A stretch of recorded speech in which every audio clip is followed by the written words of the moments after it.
परीक्षा में आने वाले मोस्ट इंपॉर्टेंट क्वेश्चन दोस्तों, इंपॉर्टेंट क्वेश्चन देखेंगे 100% बोर्ड में छपने वाले क्वेश्चन है दोस्तों। ठीक है, इन क्वेश्चन को वेरी वेरी इंपॉर्टेंट क्वेश्चन, इनको अच्छे से आप याद कर लेना, रट्टा लगा लेना दोस्तों, वेरी इंपॉर्टेंट है और बोर्ड में जरूर आएंगे, 100% आएंगे दोस्तों। ठीक है, अब यहाँ पर दोस्तों आप देखेंगे तो सबसे पहले यहाँ पर छोटे छोटे प्रश्न उत्तर मैं बताऊंगा दोस्तों, मैं बोलूंगा नहीं क्योंकि मैंने पहले ऑलरेडी अपलोड कर रखा है वीडियो। इसके बाद मैंने बड़े क्वेश्चन लिए, छोटे और बड़े दोनों मिक्स में है दोस्तों, आप देखेंगे। अब मैं इन क्वेश्चन को बोलूंगा नहीं, आप देखते रहना फटाफट। ठीक है, तो देख सकते हैं पहला क्वेश्चन, आधुनिक अर्थशास्त्र का जनक पूछा है तो एडम स्मिथ, ये आधुनिक अर्थशास्त्र के जनक है। नेक्स्ट, भारत में करेंसी कौन जारी करता है? Reserve bank. अगला देखते हैं तीसरा क्वेश्चन, वस्तु विनिमय किसे क्या आशय है? वस्तु विनिमय, विनिमय का मतलब आदान प्रदान, वस्तुओं का आदान प्रदान क्या कहलाता है? वस्तु विनिमय कहलाता है।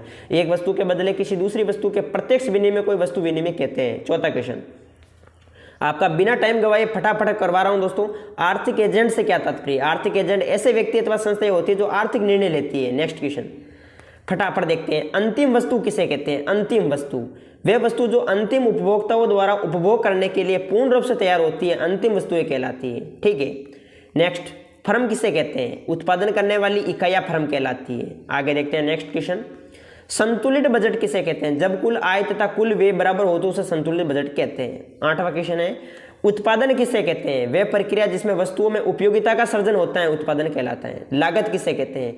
फर्म द्वारा वस्तु के उत्पादन के लिए जो व्यय किया जाता है उसे लागत कहते हैं। वेरी वेरी इंपॉर्टेंट क्वेश्चन है दोस्तों। नेक्स्ट 10वां देखिएगा, पत्र मुद्रा से क्या तात्पर्य? मैं फटाफट इसलिए बोल रहा हूं ताकि आपका टाइम गवे नहीं दोस्तों, बिल्कुल आप टाइम का सदुपयोग करें। और ये क्वेश्चन वेरी वेरी इंपॉर्टेंट है, इनको अच्छे से आपको याद करना है। पत्र मुद्रा पूछा है, सरकार या केंद्रीय बैंक द्वारा कागज पर छाप कर बनाई गई मुद्रा जो है वो पत्र मुद्रा कहलाती है। नेक्स्ट, भारतीय रिजर्व बैंक के क्या कार्य है? तो रिजर्व बैंक के कार्य है मुद्रा जारी करना, समाशोधन करना, साख नियंत्रण करना। ठीक है, ये प्रमुख कार्य है। बचत से क्या तात्पर्य है? आय का वह भाग जो उपभोग पर खर्च ना हो क्या कहलाता है? बचत कहलाता है।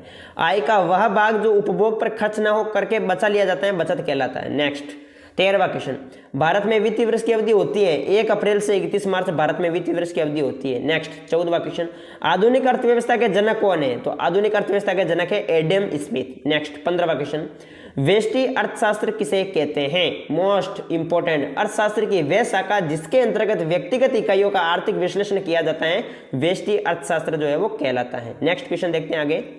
अब ये आ गया है आपके सामने 16वां क्वेश्चन। अब दोस्तों मैं थोड़ा यानी कि बिल्कुल स्लोली बताऊंगा क्योंकि दोस्तों ये पहले 15 क्वेश्चन तो मैंने करवा रखे थे ऑलरेडी। अब यहाँ पर बड़े क्वेश्चन हैं, देख लेते हैं। इंपॉर्टेंट है, रट्टा लगा लेना दोस्तों, बोर्ड में 100% मिलेंगे दोस्तों। ठीक है, योजनागत व्यय और गैर योजनागत व्यय का आशय स्पष्ट कीजिए, इनके बीच अंतर स्पष्ट कीजिए। तो सबसे पहले हम देखते हैं योजनागत व्यय और गैर योजनागत व्यय, ठीक, इनसे क्या आशय है? वे जो पंचवर्षीय योजना या अन्य विशेष योजनाओं के माध्यम से किए जाते हैं उन्हें योजनागत व्यय कहते हैं, तथा से सभी व्यय जो योजना के माध्यम से नहीं किए जाते हैं उन्हें गैर योजनागत व्यय कहते हैं। मोस्ट क्वेश्चन है, अच्छे से आपको देख लेना है, अच्छे से याद कर लेना है।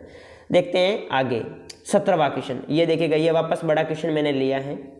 पूछा है कि व्यष्टि अर्थशास्त्र की विषय वस्तु बताइए, व्यष्टि अर्थशास्त्र की विषय वस्तु बताइएगा। तो उत्तर आपको लिखना है, व्यष्टि अर्थशास्त्र के अंतर्गत उन समस्त सिद्धांतों तथा नियमों का आयोजन किया जाता है जो व्यक्तिगत इकाइयों पर आधारित होते हैं। व्यष्टि अर्थशास्त्र की विषय वस्तु में निम्नलिखित सिद्धांतों को सम्मिलित किया जाता है, जिसमें उपभोग के सिद्धांत हैं, उत्पादन के सिद्धांत हैं, वस्तु कीमत सिद्धांत हैं और साधन कीमत सिद्धांत हैं। ये सभी जो सिद्धांत हैं ये व्यष्टि अर्थशास्त्र के अंतर्गत प्रमुख आते हैं। ठीक है, तो ये व्यष्टि अर्थशास्त्र की विषय वस्तु आपको पूछी जा सकती है। ठीक है, इसको अच्छे से आपको देखने कर चलना है। ठीक है, आगे देखते हैं दूसरा क्वेश्चन। दूसरा आपके सामने क्वेश्चन है, सकल घरेलू उत्पाद क्या है? मोस्ट इंपॉर्टेंट है सकल घरेलू उत्पाद। ठीक है, जिसे हम जीडीपी भी कहते हैं, जीडीपी सकल घरेलू उत्पाद। ठीक है, जीडीपी ये क्या है? एक वर्ष में एक देश की घरेलू अर्थव्यवस्था में उत्पादित समस्त अंतिम वस्तुओं और सेवाओं के बाजार मूल्यों के योग को क्या कहते हैं? सकल घरेलू उत्पाद कहते हैं। इसमें विदेशी नागरिकों द्वारा घरेलू अर्थव्यवस्था में कमाई गई आय को सम्मिलित किया जाता है। ठीक है, विदेशी नागरिकों द्वारा घरेलू अर्थव्यवस्था में कराई गई आय को सम्मिलित किया जाता है सकल घरेलू उत्पाद में। लेकिन देश के नागरिकों द्वारा विदेशों में कमाई गई आय को सम्मिलित नहीं किया जाता है, ठीक है, कमी नहीं यहाँ पर कमाई गई है, ठीक है। तो ये ध्यान रखना, सकल घरेलू उत्पाद मोस्ट इंपॉर्टेंट क्वेश्चन है। इसके बाद देखते हैं अगला तीसरा क्वेश्चन। तीसरा क्वेश्चन पूछा है व्यष्टि तथा समष्टि अर्थशास्त्र का एक उदाहरण लिखिए। तो उदाहरण आप लिख सकते हैं व्यष्टि अर्थशास्त्र का उदाहरण जैसे मजदूरी का निर्धारण है, समष्टि अर्थशास्त्र का उदाहरण आप लिख सकते हैं राष्ट्रीय आय का निर्धारण करना। व्यष्टि अर्थशास्त्र का उदाहरण हो गया मजदूरों का निर्धारण, और समष्टि अर्थशास्त्र का जो उदाहरण हो गया वो हो गया राष्ट्रीय आय का निर्धारण। तो ये भी इंपॉर्टेंट है। इसके बाद देखते हैं चौथा क्वेश्चन, निवेश का क्या अर्थ है, निवेश से आप क्या समझते हैं। तो उत्पादन की दृष्टि से पूंजीगत वस्तुओं की खरीद पर किए जाने वाला व्यय जो है वो निवेश कहलाता है, ठीक है। तो ये चौथा क्वेश्चन मोस्ट इंपॉर्टेंट, इस क्वेश्चन को भी आपको अच्छे से याद करना है। पांचवा देखिएगा, पांचवा क्वेश्चन, ये देखो मैंने बड़े नंबर के अंदर पूछा जाएगा दोस्तों, पांचवा क्वेश्चन है, ठीक है। पांचवा क्वेश्चन आपके सामने क्या है, मुद्रा के कार्य कौन कौन से हैं, मुद्रा के कार्य बताओ, मुद्रा के कार्य कौन कौन से हैं। तो मुद्रा के प्रमुख कार्यों को दोस्तों दो भागों में बांटा जा सकता है। पहला है प्राथमिक अथवा मुख्य कार्य, और दूसरा जो कार्य है वो है सहायक अथवा गौण कार्य।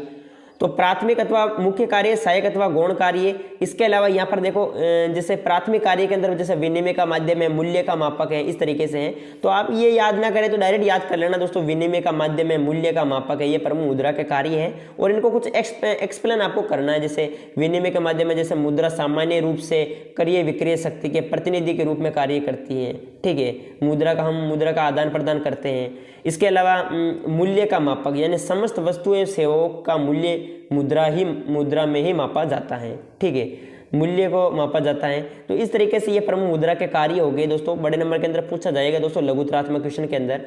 इसके बाद देखिएगा छठा क्वेश्चन है आपके सामने। छठा क्वेश्चन है कि एक विकासशील अर्थव्यवस्था में व्यावसायिक बैंकों की भूमिका के कोई 3 बिंदु बताइए। एक विकासशील अर्थव्यवस्था में व्यावसायिक बैंकों की भूमिका के कोई 3 बिंदु बताइए। इंपॉर्टेंट क्वेश्चन है दोस्तों, बड़े नंबर के अंदर पूछा जाएगा।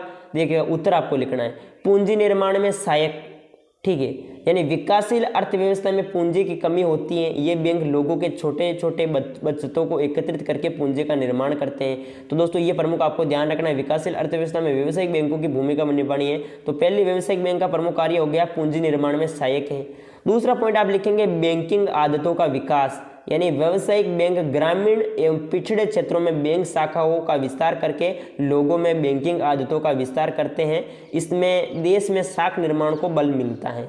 तो दूसरा व्यावसायिक बैंक का कार्य हो गया बैंकिंग आदतों का विकास। और तीसरा प्रमुख जो कार्य है वो है कि पूंजी एवं शाखा की अर्थव्यवस्था। व्यावसायिक बैंक पूंजी एवं शाखा की व्यवस्था करते हैं। ये बैंक निवेशकर्ता को ऋण प्रदान करते हैं। तो इस तरीके से दोस्तों ये प्रमुख जो है आपको ध्यान रखना है। एक विकासशील अर्थव्यवस्था में व्यवसायिक बैंक की भूमिका इस तरीके से आप बता सकते हैं, ठीक है। तो इस 3 बिंदुओं को इनको अच्छे से आपको याद करना है। नेक्स्ट क्वेश्चन देखते हैं अगला, सातवां क्वेश्चन है दोस्तों, राजस्व व्यय और पूंजीगत व्यय में भेद कीजिए। राजस्व व्यय और पूंजीगत व्यय में क्या अंतर है। तो परिसंपत्तियों के अतिरिक्त अन्य मुद्दों पर होने वाली सरकारी व्यय राजस्व व्यय कहलाता है, ठीक है। जैसे राजस्व व्यय का संबंध वेतन के भुगतान, संपत्ति की देखभाल से है। इसके विपरीत परिसंपत्तियों पर किए जाने वाले व्यय पूंजीगत व्यय कहलाते हैं। यहाँ पर देखो राजस्व व्यय और पूंजीगत व्यय दोनों पूछा है। तो राजस्व व्यय परिसंपत्तियों के अतिरिक्त अन्य मुद्दों पर होने वाली सरकारी व्यय जो है वो तो कहलाता है राजस्व व्यय।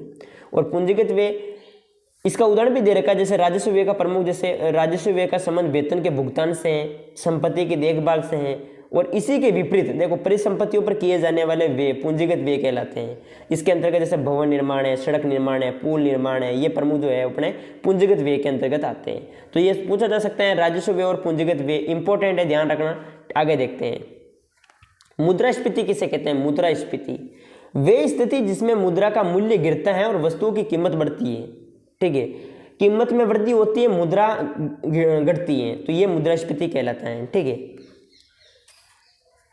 सामान्य कीमत स्तर पर सतत वृद्धि को हम मुद्रास्फीति कह सकते हैं। समष्टि अर्थशास्त्र के जनक किसे कहा जाता है। तो यह जॉन मेनार्ड किन्स को कहते हैं। किसको कहते हैं। जॉन मेनार्ड किन्स को समष्टि अर्थशास्त्र का जनक कहते हैं, जॉन मेनार्ड किन्स को, ठीक है। आगे देखते हैं अगला, मंदी किसे कहते हैं। कहते हैं ना कि आर्थिक मंदी आ गई, आर्थिक मंदी। मंदी किसे कहते हैं। तो अर्थव्यवस्था की वे स्थिति जिसमें रोजगार तथा उत्पादन का स्तर बिल्कुल गिरना लग जाता है, यानी भाव बिल्कुल टूट जाता है, ठीक है। क्या आगे कहते हैं कि आर्थिक मंदी आ गई बाजार में, तो यह है मंदी दोस्तों। अर्थव्यवस्था में स्थिति जिसमें रोजगार उत्पादन का स्तर बिल्कुल गिरने लग जाता है, ठीक है। आगे देखते हैं अगला 11वां क्वेश्चन है आपके सामने, धातु मुद्रा और पत्र मुद्रा में अंतर बताओ। इंपॉर्टेंट है धातु मुद्रा और पत्र मुद्रा। तो सबसे पहले हम देख लेते हैं धातु मुद्रा में, ये किसी मूल्यवान धातु की बनी होती है। धातु मुद्रा मूल्यवान धातु की बनी होती है, ठीक है, या तो सोने की बनी होगी या चांदी की बनी होगी। इसका अपना मूल्य होता है, इसका टंकण सरकार द्वारा टकसाल में किया जाता है, ठीक है, तो ये ध्यान रखना दोस्तों, तांबे में भी हो सकती है ये। और पत्र मुद्रा की यदि बात करें तो पत्र मुद्रा अच्छे प्रकार के कागज पर छपी होती है, ठीक है, कागज पर छपी होती है, इसका अपना कोई मूल्य नहीं होता है, ये हल्की होती है अथवा सरलता से वहनीय होती है। तो ये पत्र मुद्रा और धातु मुद्रा में आपको अंतर पूछा जा सकता है, वेरी वेरी इंपॉर्टेंट क्वेश्चन है। इसके बाद देखते हैं अगला 12वां क्वेश्चन आपके सामने। 12वां क्वेश्चन है कि सीमांत लागत की परिभाषा दीजिए। सीमांत लागत की क्या परिभाषा है, उत्तर लिखना है कि उत्पादन की वर्तमान मात्रा में एक इकाई की वृद्धि करने पर कुल लागत में जो वृद्धि होती है उसे सीमांत लागत कहते हैं, ठीक है। तो सीमांत लागत की परिभाषा आपको इस तरीके से पूछी जा सकती है, मोस्ट क्वेश्चन है। इसके बाद है 13वां क्वेश्चन कि बजट घाटा क्या है। बजट घाटा क्या है, बजट घाटा। तो उत्तर लिखेंगे कि बजटीय घाटे से आशय सरकार के कुल व्यय का कुल प्राप्तियों से अधिक होना। अन्य शब्दों में सरकार के राजस्व व पूंजीगत प्राप्ति का योग जब राजस्व व पूंजीगत व्यय योग से कम होता है तो उसे बजटीय घाटा कहते हैं या बजटीय घाटा कहलाता है। तो बजट घाटा ये भी एग्जाम में आ सकता है। 14वां है कि राजकोषीय घाटे से क्या तात्पर्य है। राजकोषीय घाटे से आप क्या तात्पर्य है, तो ऋण प्राप्तियों को छोड़कर शेष कुल प्राप्तियों पर कुल बजट के व्यय अधिक को राजकोषीय घाटा कहा जाता है।